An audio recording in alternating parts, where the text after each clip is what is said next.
My 14-year-old sent me one text, "Dad, come now please," followed by a dropped pin. I looked at the address and my stomach turned to stone. Sunset Ridge Tanning and Body, the place my ex-wife's new boyfriend co-owned. I was in the car before I'd finished reading it. Here's the background. My ex-wife Sloane had been with a guy named Curtis for about 7 months.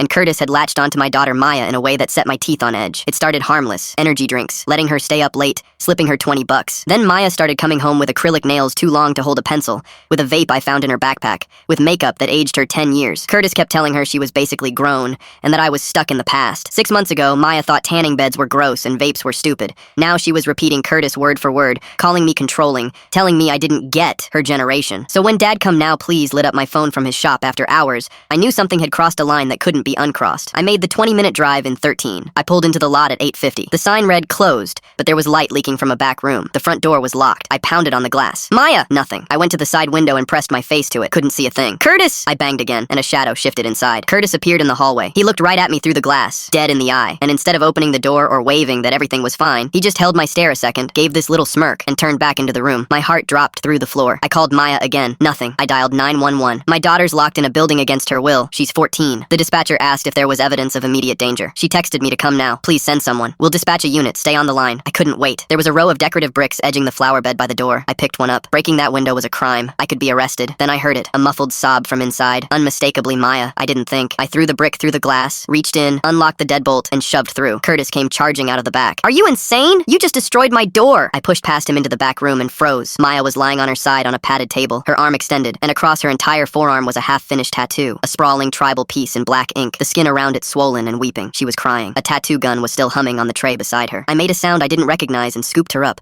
wrapping my jacket around her arm. Curtis went straight to defensive. She wanted it. She begged me. Maya sobbed into my shirt. I told him to stop. I said no. Curtis's face shifted, recalculating. "You broke my window. I'm calling the cops." "Already did," I said, holding her tighter. Sirens were already growing louder outside. 2 officers came through the shattered door. Glass everywhere. Me holding my daughter. Curtis pointing and shouting, "He broke in! He's unstable! He's been threatening me for weeks!" An officer approached me. "Sir, did you break this window?" "Yes, but look at my daughter's arm." "Sir, set her down and put your hands behind your back." I had no choice. I set Maya down, turned, felt the cold cuffs click shut. Curtis's whole face lit up with relief, but the second officer had crouched down in front of Maya. "Hey, you okay, honey?" Curtis stepped in fast. "She's fine. She's just dramatic." The officer didn't look away from Maya. "I'm not okay," she whispered. "What's under the jacket?" Maya looked at me. I nodded. She let the jacket slide off and turned her arm over. The officer's expression hardened. His partner stopped writing. The room went quiet. Both turned to Curtis. "Did you tattoo a 14-year-old?" Curtis stammered. "Her mom gave permission." "There's no such thing," the first officer cut in. "Tattooing a minor is a felony in this state, consent or not." He walked over and unlocked my cuffs. A father has every right to stop his child from being harmed. Then he turned. "Curtis, hands behind your back." I had emergency custody of Maya within 2 days. Turned out Sloane had signed off on all of it.